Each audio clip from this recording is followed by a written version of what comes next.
So today I'm going to be making Makgeolli, which is a Korean rice wine. And if you follow me on TikTok, you know I've tried to make this a few times, 4 times exactly, and 3 times I failed. But on my 4th try, I managed to get it. And so I'm going to show you guys the exact recipe that I used on my 4th try to get this completely right.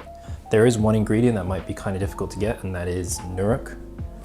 And Nuruk is sort of like a mix of special bacteria and yeast, which is grown on wheat and barley, and usually you can only buy these from Korean shops. The other ingredient is glutinous rice. So I've washed this rice a few times until the water runs clear, and I've let it soak in water for about 2 hours. For measurements, the ratio is equal weights water and rice. So I've got 500 grams of rice, so I'm going to use 500 milliliters of water. For the Nuruk, it's 10% the weight of the rice. So if I'm using 500 grams of rice, I'm going to use 50 grams of Nuruk. To start off, I'm going to strain out the rice that I've been soaking for the past 2 hours. The reason for soaking the rice is to allow it to cook faster and more evenly when we steam it. Once I've strained the rice out, I'm going to give it another quick rinse under some cold water. I've got my big pot here, which has an insert that allows me to steam stuff. It's basically a sheet with holes that sits a few inches above the bottom of the pot. I'm using this cheesecloth to steam the rice in. This helps keep everything together, and it's easier to move around because you can just grab the whole cheesecloth. I'm dumping the rice in and spreading it out with my hands. Then with the excess cheesecloth, I'm going to cover the rice, then put the lid back on. I'll steam this rice for about 15 to 20 minutes or until the rice is al dente. So the rice is cooked now, but we need it to cool off before we use it in our makgeolli. I'm using a silicone mat, but laying down some tea towels or kitchen towels also works.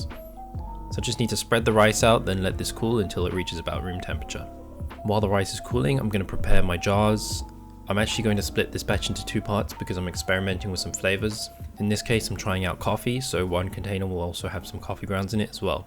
I poured some sanitizing solution in both jars, closing them up and swishing them around a bit to make sure I get full coverage.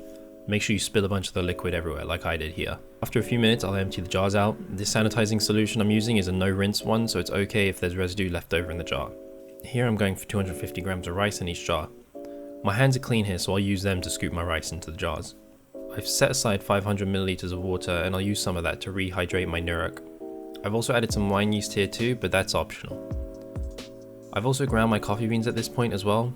These are just standard dark roast coffee beans that we usually use in our coffee machine. I'm going to coarsely grind these since it's going to have a lot of time to infuse, so I don't want it to be too strong. Then the jars are back on the scales. I zeroed out my scales so that I could measure out my Nuruk. My Nuruk mixture weighs about 200 grams, so I'll split that evenly between 2 jars, making sure to get a good amount of chunks in each jar. Now all that's left is to add the remainder of my water.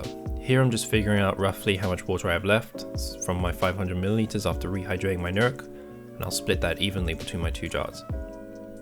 Using sanitized utensils, I'll give both of them a good mix. Then I covered both of these with a cheesecloth and using an elastic band to hold it down.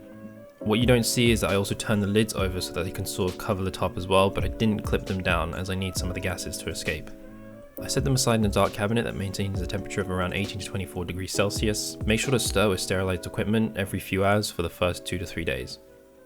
In a week I'll be posting another update video, so make sure you're subscribed to see that. You can also check out my TikTok at the links in my bio and follow my kitchen escapades there.